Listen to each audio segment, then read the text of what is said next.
नमस्कार, जनतंत्र टीवी में आप सभी का बहुत स्वागत है। मैं गरिमा श्रीवास्तव आपके साथ। बुलेटिन की शुरुआत करेंगे इस वक्त की बड़ी खबर से, जहां उत्तराखंड के अल्मोड़ा में बड़ा हादसा हुआ है। खाई में यात्रियों से खचाखच भरी बस गिर गई। हादसे में कई लोग घायल हुए हैं। बस में करीब 50 यात्री सवार थे। रेस्क्यू के लिए एसडीआरएफ की टीम मौके पर रवाना हुई है। तो ये बड़ी खबर, अहम जानकारी, जहां पर रेस्क्यू के लिए मौके पर एसडीआरएफ की टीम रवाना हुई है। हादसे पर सीएम धामी ने दुख जताया है। उत्तराखंड के अल्मोड़ा में ये बड़ा हादसा।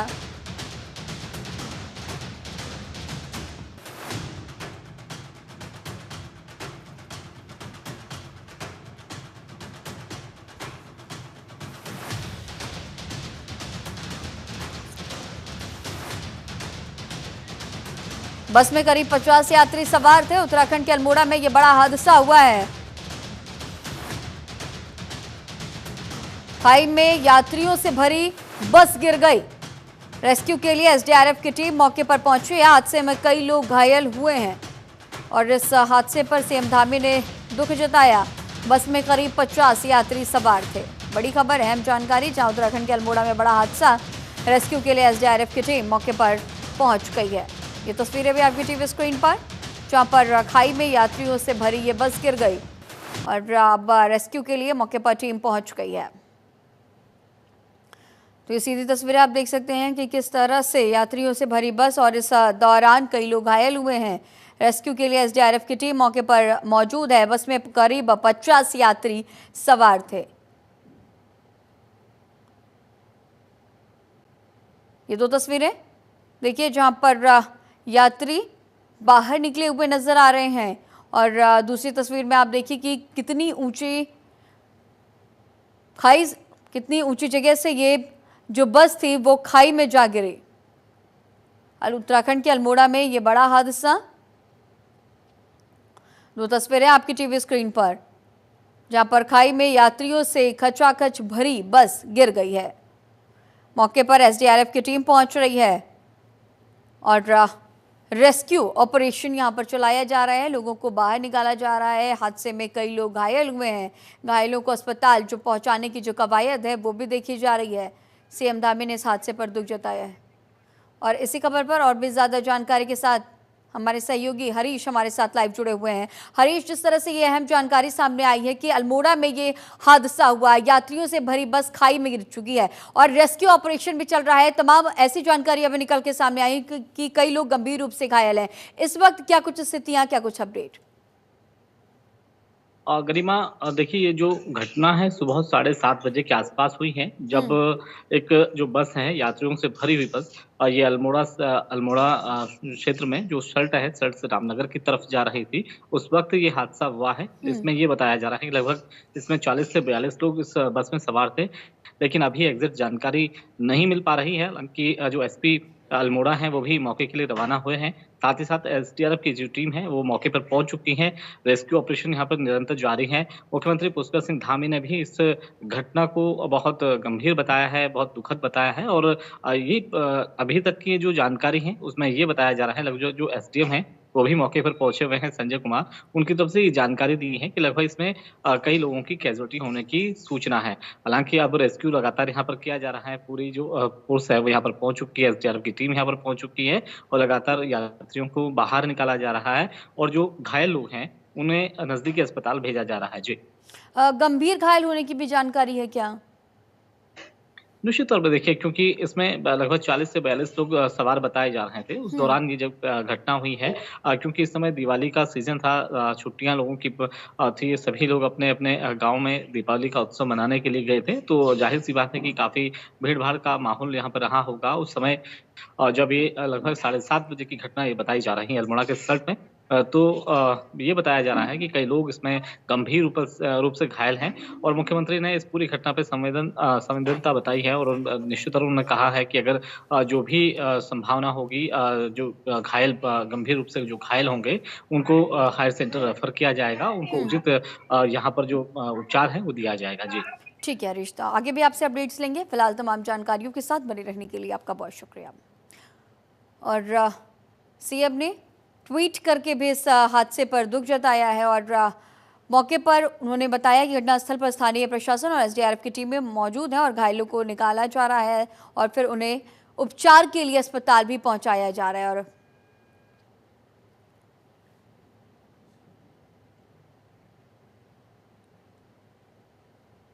और चलिए आगे बढ़ेंगे, जहां हरिद्वार में आज से गंगा महोत्सव का आगाज हो रहा है। नमामि गंगे घाट पर गंगा महोत्सव शुरू होगा। सीएम धामी, केंद्रीय जल शक्ति मंत्री भी इस समय शामिल होंगे। गंगा स्वच्छता के लिए तमाम कार्यक्रम होने हैं। तो गंगा महोत्सव का आयोजन हरिद्वार में आज से गंगा महोत्सव का आयोजन किया जा रहा है। नमामि गंगे महोत्सव का आयोजन होना है।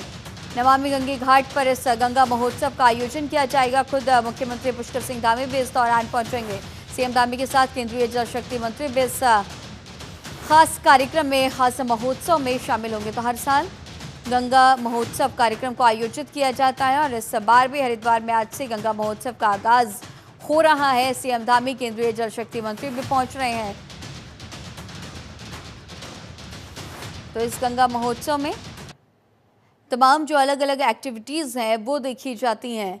आज से गंगा महोत्सव का आगाज हो रहा है हरिद्वार में। तो इसे लेकर के अगर हम सुरक्षा व्यवस्थाओं की बात करें तो पूरी तरह से मुस्तैदी, सुरक्षा बेहतर की जा चुकी है। गंगा महोत्सव का ये आयोजन खुद मुख्यमंत्री पुष्कर सिंह धामी जाएंगे, उनके साथ ही केंद्रीय जल शक्ति मंत्री भी पहुंचेंगे। तमाम नेताओं का जमावड़ा इस गंगा महोत्सव में देखा जाएगा।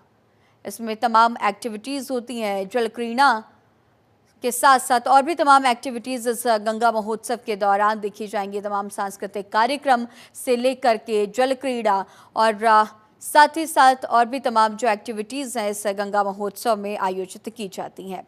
तो अब आज से गंगा महोत्सव का आगाज़ खुद मुख्यमंत्री पुष्कर सिंह धामी पहुंच रहे हैं। केंद्रीय जल शक्ति मंत्री भी इस गंगा महोत्सव में पहुंचेंगे और ये दो तस्वीरें भी आपकी टीवी स्क्रीन पर कि किस तरह से गंगा महोत्सव का आयोजन होता है, किस तरह से जो व्यवस्थाएं हैं वो पुख्ता की जाती हैं। सुरक्षा व्यवस्थाओं को लेकर के प्रशासन पूरी तरह से अलर्ट रहता है कि इस दौरान किसी भी तरह की कोई अनहोनी न हो। तो अब आज से गंगा महोत्सव का आगाज़ हो चुका है। तमाम जो तैयारियाँ हैं वो भी देखी जा रही हैं। नमामि गंगे घाट पर इस गंगा महोत्सव की शुरुआत और विशेष तौर पर नमामि गंगे घाट को सजाया गया है। चारों तरफ बेहतरीन लाइटनिंग से सजाया गया है और साथ ही साथ सुरक्षा व्यवस्थाओं के पुख्ता इंतजाम, साफ सफाई की उचित व्यवस्थाएं भी इस महोत्सव के दौरान की गई हैं।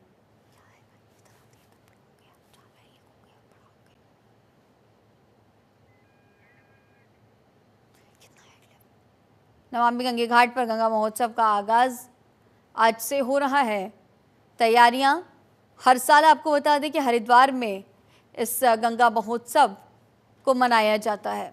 बड़ी संख्या में लोग पहुंचते हैं। खुद आज जो मुख्यमंत्री पुष्कर सिंह धामी पहुंचेंगे, केंद्रीय जल शक्ति मंत्री भी पहुंच रहे हैं। तमाम दिग्गज नेताओं का भी जमावड़ा आज इस दौरान हरिद्वार में इस गंगा महोत्सव में लगने वाला है। तो तमाम सांस्कृतिक कार्यक्रम भी होते हैं इस खास महोत्सव में। जल क्रीड़ा भी इस महोत्सव में देखी जाएगी। सुरक्षा व्यवस्थाओं की अगर हम बात करें तो जगह जगह प्रशासन के बलों की तैनाती है। सुरक्षा व्यवस्थाओं के पुख्ता इंतजाम किए गए हैं। साफ सफाई की उचित व्यवस्थाएं की गई हैं। लोगों को किसी भी तरह की कोई परेशानियां ना हो, इससे लेकर के भी प्रशासन पूरी तरह से तैयार है, पूरी तरह से मुस्तैद है।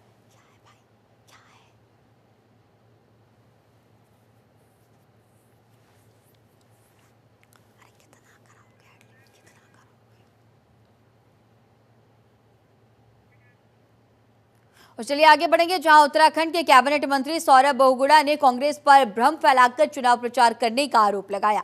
उन्होंने कहा है कि कांग्रेस जनता के बीच भ्रम फैलाकर चुनाव जीतना चाहती है। सौरभ बहुगुणा ने कहा कि केदारनाथ विधानसभा उपचुनाव के लिए पार्टी ने काफी सोच समझकर पूर्व विधायक आशा नौटियाल को टिकट दिया। आशा नौटियाल जन जन की नेता है। केंद्र और राज्य सरकार के विकास कार्यों और सत्ताधारी पार्टी के साथ रहकर क्षेत्र के विकास के बारे में जनता सोचती और जानती है। जनता को पता है कि सत्ताधारी पार्टी के पक्ष में रहकर क्षेत्र का अधिक विकास हो सकता है। उन्होंने कांग्रेस के प्रत्याशी पूर्व विधायक मनोज रावत पर आरोप लगाया कि उन्होंने पूर्व में विधायक रहते हुए विधायक निधि तक खर्च नहीं की।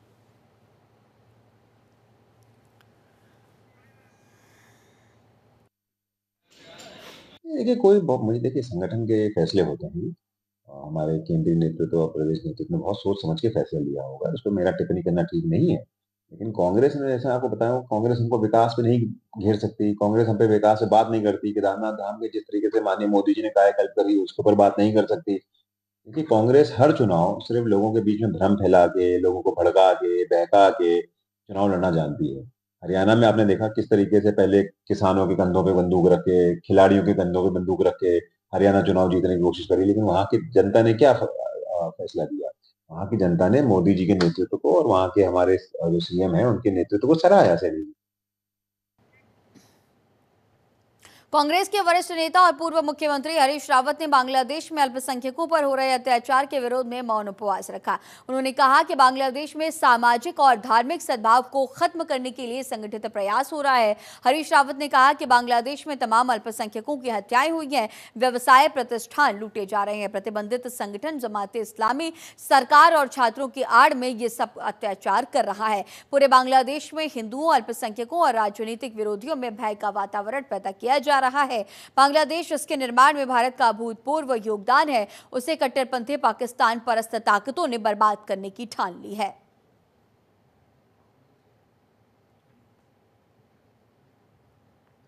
तो हरीश रावत ने मौन उपवास रखा है, सुरक्षा देने की उन्होंने मांग उठाई है। बांग्लादेश को लेकर के उन्होंने अपनी चिंता स्पष्ट की। हरीश रावत ने मौन उपवास रखा है।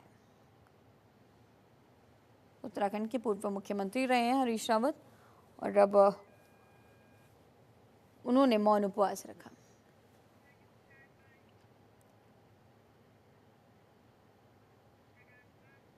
केदारनाथ उपचुनाव को लेकर बीजेपी और कांग्रेस अपने अपने जीत के दावे कर रही है और वहीं इसके साथ मुख्य विपक्षी दल कांग्रेस पार्टी ने केदारनाथ में सरकार की अर्थव्यवस्थाओं को मुद्दा बनाकर इस बार अपनी जीत का बड़ा दावा किया है। और इसे लेकर उत्तराखंड के नेता प्रतिपक्ष यशपाल आर्य ने कहा कि केदारनाथ विधानसभा क्षेत्र में बदहाल व्यवस्थाओं के रूप में की भी अस्पताल में डॉक्टर नहीं है और स्कूलों में अध्यापक नहीं है। साथ ही उन्होंने कहा कि एकीकरण के नाम पर बच्चों के साथ खिलवाड़ किया जा रहा है और जिस तरह बद्रीनाथ और मंगलौर का उपचुनाव हमने जीता, उसी तरह केदारनाथ उपचुनाव में भी हमें जनता का आशीर्वाद मिलेगा।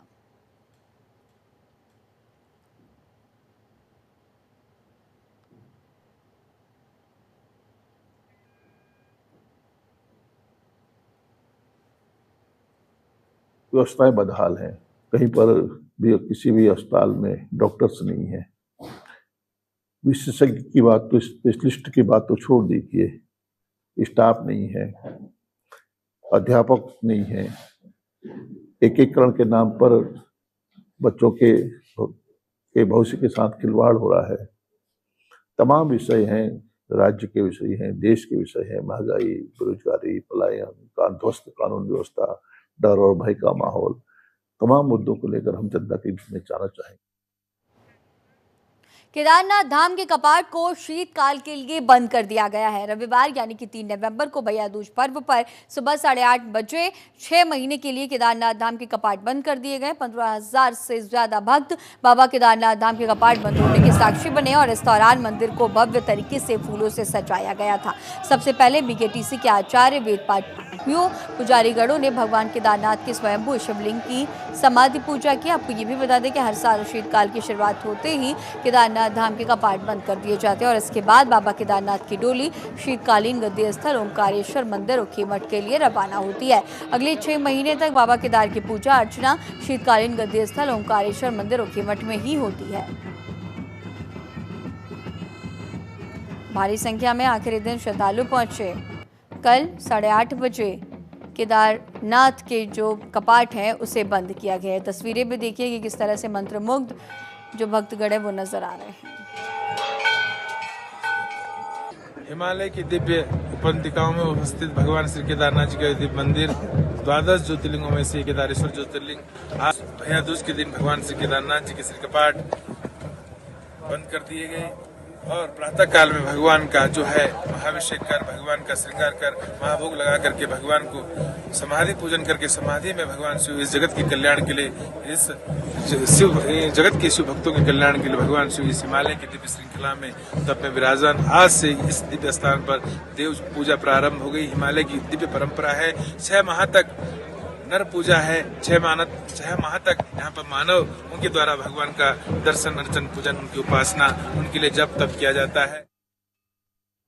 देवभूमि उत्तराखंड में प्रसिद्ध चारधाम यात्रा अब संपन्न होने की ओर है। गंगोत्री, यमुनोत्री, केदारनाथ धाम के कपाट बंद होने के साथ ही चारधाम यात्रा 2024 के समापन की शुरुआत हो गई। वहीं चारधाम यात्रा पर राज्य में आरोप प्रत्यारोप का दौर भी शुरू हो गया। कांग्रेस प्रदेश प्रवक्ता सुनीता प्रकाश ने कहा कि अपेक्षा के अनुरूप चारधाम यात्रा में श्रद्धालु नहीं पहुंचे हैं और इसके पीछे सरकार का मिसमैनेजमेंट है। उन्होंने सरकार से मांग की है कि वर्तमान अनुभव को ध्यान में रखते हुए भविष्य में इन गलतियों को न दोहराया जाए, जिससे श्रद्धालुओं को असुविधा न हो। वहीं कांग्रेस के इन आरोपों पर वरिष्ठ बीजेपी नेता और दर्जा राज्य मंत्री डॉक्टर देवेंद्र भसीन ने कहा कि आपदा की वजह चारधाम यात्रा में श्रद्धालुओं की संख्या में कमी आई है, लेकिन सरकार ने यात्रा के सफल संचालन के लिए हर संभव प्रयास किए।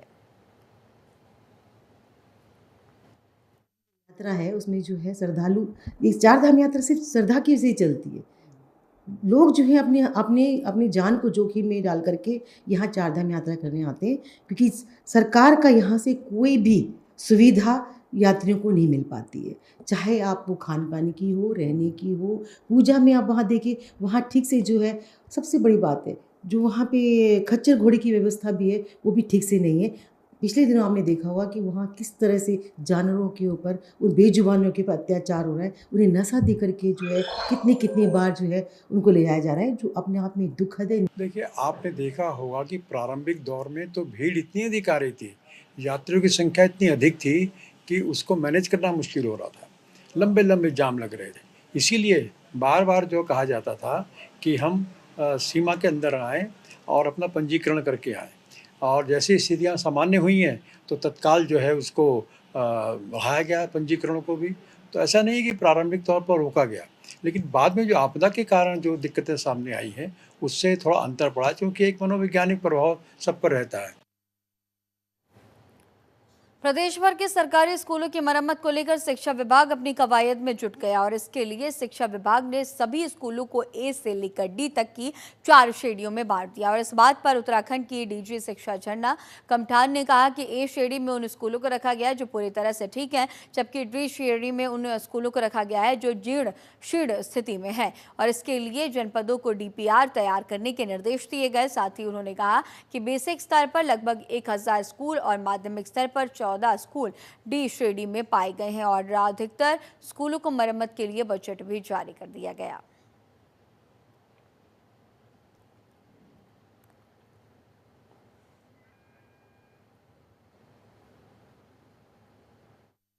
देखिए, इसमें अगर हम बात करें विद्यालय भवन की स्थिति के परिप्रेक्ष्य में, तो जो 4 श्रेणियां हैं ए बी सी डी रखी गई हैं, जिसमें ए में तो जो अच्छी श्रेणी के स्कूल हैं जहां पे सभी सुविधाएं उपलब्ध हैं वो आते हैं। डी श्रेणी जो है वो ऐसे स्कूल हैं जिनके भवन जो है जीर्ण-शीर्ण स्थिति में है। तो उसके लिए जनपदों को निर्देशित किया गया है कि ऐसे सभी स्कूल्स की डीपीआर तैयार करा लें। लगभग बेसिक में 1000 के आसपास और माध्यमिक में 14 स्कूल्स ऐसे हैं, इसमें से कईयों के लिए तो बजट भी जारी कर दिया गया है। जितना बजट प्राविधान हमको इस वित्तीय वर्ष में प्राप्त हुआ था उसके अनुसार जनपदों को धनराशि स्वीकृत करके रिलीज कर दी गई है और वहाँ पे निर्माण की कार्रवाई चल रही है। शेष स्कूल्स जो बचे हैं उनके लिए डीपीआर की बनाने की कार्रवाई चल रही है। जैसे ही डीपीआर प्राप्त होगी हम शासन को बजट रिलीज करने के लिए प्रेषित कर देंगे। यूं तो उत्तराखंड के गांव-गांव को सड़क मार्ग से जोड़ने के लिए केंद्र सरकार की महत्वाकांक्षी योजना प्रधानमंत्री ग्राम सड़क योजना गांव-गांव को सड़क पहुंचा तो रही है, लेकिन इस योजना के अंतर्गत कुछ कार्यदायी संस्थाओं के अधिकारियों के गैर जिम्मेदाराना रवैये के चलते केंद्र सरकार की ये महत्वाकांक्षी योजना सवालों के घेरे में और भ्रष्टाचार की भेंट चढ़ रही है। ताजा मामला देवाल विकास खंड का है, जहाँ प्रधानमंत्री ग्राम सड़क योजना के तहत कार्यदायी संस्था टीपीसी द्वारा चूटिंग के से उदयपुर लग्गा मोटर मार्ग का निर्माण मानकों को ताक पर रखकर किया जा रहा है। 9.65 किलोमीटर लंबी इस सड़क पर जहां प्रथम चरण में 6 करोड़ 36 लाख रुपए खर्च हुए, वहीं द्वितीय चरण में 6 करोड़ के 7 लाख रुपए की लागत से सड़क निर्माण का काम किया जा रहा है। और इसके बावजूद इसके करोड़ों की लागत से बन रहे इस सड़क के निर्माण में ठेकेदार से लेकर कार्यदायी संस्था तक मानकों को ताक पर रखते हुए जिम्मेदार विभागों को मुंह चिढ़ा रहे हैं। सड़क निर्माण का मलबा फेंकने के लिए विभाग के मुताबिक कुल 8 डंपिंग जोन स्वीकृत किया गया, जिनमें से 7 डंपिंग जोन का निर्माण किया गया, लेकिन स्थानीय लोगों की माने तो विभाग ने इतने भी डंपिंग जोन नहीं बनाए हैं और जो डंपिंग जोन बनाए भी गए हैं उनमें मलबा फेंकने के बजाय विभाग और ठेकेदार मनमर्जी से सड़क कटिंग वाले क्षेत्र में ही मलबा फेंक रहे हैं। स्थानीय ग्रामीणों ने कार्यदायी संस्था एनपीसीसी और ठेकेदारों पर मानकों की अनदेखी कर जगह जगह मलबा फेंकने के साथ ही सड़क पर मानकों के अनुरूप चौड़ीकरण न करने का आरोप लगाया। वहीं बद्रीनाथ वन विभाग के डीएफओ सर्वेश दुबे ने जानकारी देते हुए बताया कि मामला उनके संज्ञान में आया है और उन्होंने देवाल क्षेत्र के वन क्षेत्राधिकारी को मोटर मार्ग का निरीक्षण कर आवश्यक कार्रवाई करने के निर्देश दिए हैं।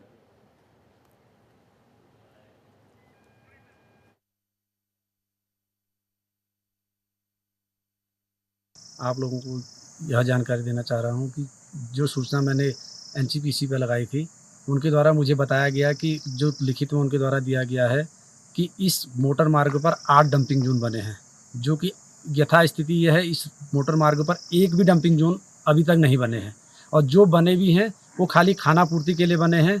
और दूसरी बात, सबसे बड़ी बात यह है कि वन विभाग के अधिकारी कहाँ सोए थे, वन विभाग की क्या मिलीभगत थी। इसमें हजारों पेड़ जो कि ऐसे काट दिए गए हैं, ऐसे फेंक दिए गए हैं जड़शुदा, जिसमें कि बांज के पेड़ इतने हैं, हजारों की मात्रा में बांज के पेड़ उखाड़ दिए गए हैं और सारा पर्यावरण इनके द्वारा खत्म कर दिया गया है। तो भाई साहब, संतुष्टि वाली तो कोई बात ही नहीं है। आप तुरंत देख सकते हो यहाँ पे पूरी लापरवाही के साथ पूरा काम किया जा रहा है। यहाँ पे ना कोई इनका डंपिंग जोन है और ना रोड की चौड़ाई पूरी है। 2 गाड़ियाँ कहीं पे पास नहीं हो पाएगी। और चढ़ाई, सबसे पहली बात यहाँ पे जो है क्या है, सर्दियों के टाइम में नवंबर, दिसंबर, जनवरी, फरवरी, इतने महीनों में बर्फ पड़ती है, तब यहाँ पे कोई निवारण नहीं हो सकता समस्याओं का। यहाँ पर से कोई गाड़ी जा नहीं सकती है, ना नीचे आ सकती है ना ऊपर चढ़ सकती गाड़ियाँ। 10 क्विंटल लोड ला के गाड़ियाँ ऊपर नहीं चढ़ पा रही हैं। हम कोई संतुष्ट नहीं है। यहाँ पर लापरवाही, मन मर्जी से काम चल रहा है हमारे जनप्रतिनिधियों के श्रेय से, जो कि उनको श्रेय मिला है। ना तो यहाँ पर डंपिंग जोन है, हमारे हरे बड़े पेड़ सारे बिना कटिंग के उखाड़ के जो है मलबे में डाल दिए हैं। सारा जंगल हमारा खत्म है। हम बहुत ही यहाँ पर जो है नुकसान में हैं। क्या वन निगम इन पेड़ों को ले गया है यहाँ से? ना कोई कटिंग हुई, वन निगम की कोई भी निगम नहीं आए यहाँ पर। और पेड़ ऐसे जो है बड़े पेड़ उखाड़ के फेंक दिए गए हैं। हमारा जंगल सारा देख लीजिए, जांच कर लीजिए। और उत्तराखंड के इस खास बुलेटिन में फिलहाल इतना ही। खबरों का सिलसिला लगातार जारी रहेगा। बने रहिए जनतंत्र टीवी के साथ। नमस्कार।